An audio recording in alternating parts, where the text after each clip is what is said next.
Remember, golden visas are just one way of getting residency in a country. There are other ways, and one of the more popular ways these days is through what's known as digital nomad visas. The Rantau Nomad Pass, which is its actual name, is open to anyone who earns at least $24,000 a year, which is quite a lot less, actually, than most golden visas or digital nomad programs in Europe. One of the attractions of working in Malaysia is that it doesn't tax foreign income.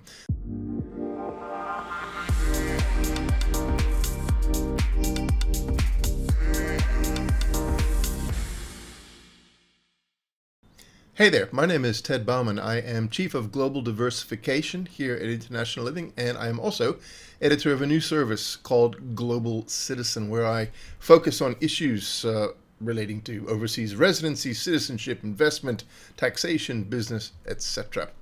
Now, a lot of people have been talking about golden visas in 2023, largely because of the increasing popularity of such visas in Europe in particular, but more so because there have been some changes in the space. Portugal has completely revamped its golden visa. You can't buy a residential property and get a visa anymore. Ireland canceled theirs, and Greece raised the price for some of their golden visa opportunities. Now, that's left a lot of people wondering what other options they have.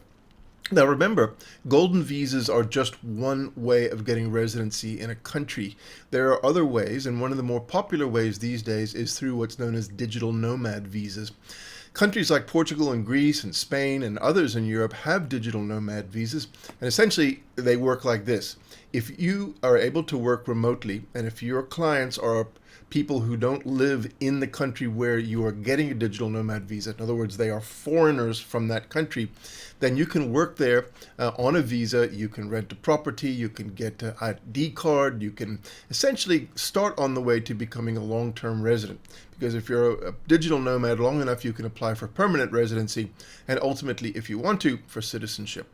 Now, digital nomad visas aren't just in Europe. In fact, one of the countries that has just launched a service, well, it's actually about a year old, but it's starting to gain traction, is called the Rantau Digital Nomad Visa in Malaysia. Now, Malaysia, if you're not familiar with it, I'm sure you probably are, but just to be clear, here's where it is in relation to the rest of Southeast Asia and Asia.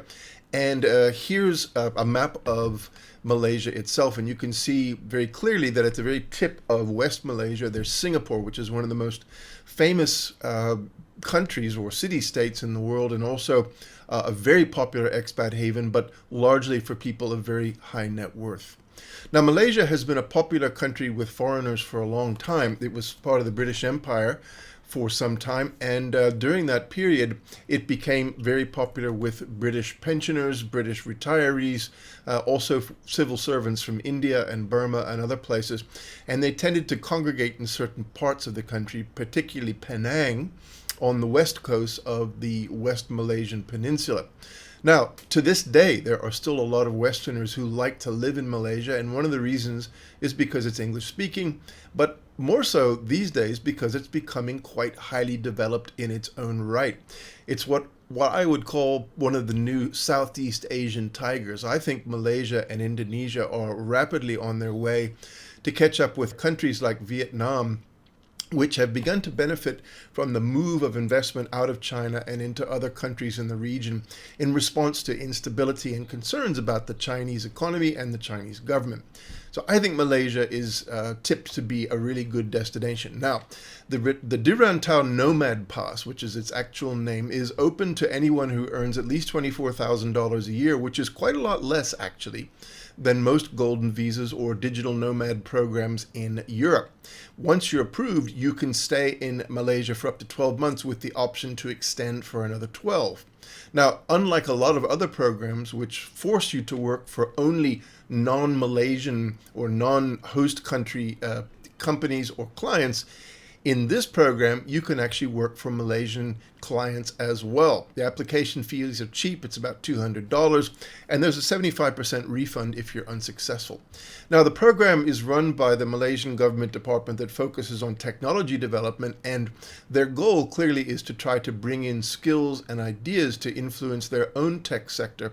And to this end, they have created a network of hubs which they hope will lead to some rubbing off, if you like, of technological skills to locals. These hubs involve things like co-working spaces, accommodation specifically designed for people who are on digital nomad visas with strong wireless and things like that, close to these co-working places, and also lots of discounts for all the kinds of things that you would need to be a digital nomad, like broadband connectivity, but also for entertainment and tourism things. Now, I think the key thing here is that Malaysia is trying to establish itself as a tech hub, as many countries are, and they're doing the right thing by inviting people to come in from outside. Now, one of the attractions of working in Malaysia is that it doesn't tax foreign income, which is actually a better deal than a lot of European countries where you become a tax resident after 6 months and become liable for tax there. Now, it's not Malaysia's first attempt at inviting foreigners in. For a long time, it's had a program called the Malaysia My Second Home, or MM2H. Now, that's been popular for a number of years with foreigners because it allows you to acquire a property in Malaysia and get long-term residency rights on that basis. And more than 40,000 such visas have been launched. But about 18 months to 2 years ago, there were some internal conflicts in the Malaysian government which led them to raise the minimum investments for an MM2H visa, and the number of applications fell by 90%. So next month, the government is going to be considering returning to the previous levels of required investment to get an MM2H visa, which allows you to live there pretty much long term. And that's what most retirees have used to live in places like Penang, but also other parts of Malaysia, including Kuala Lumpur. Here's a picture of that city, which is renowned to be one of the most advanced technologically and in terms of infrastructure in the world, not just in Southeast Asia. So if living in Malaysia and an English-speaking country that's on its way up, lovely tropical climate, beautiful beaches, lovely sports clubs, tropical style bars, all the bells and whistles that you'd like from a country like that. If that's of interest to you, then go to the Malaysian government's website, look at the link for the Rantau Nomad Pass, and apply. It's something that anybody can do. And just to be clear, you don't necessarily have to be in the tech sector yourself.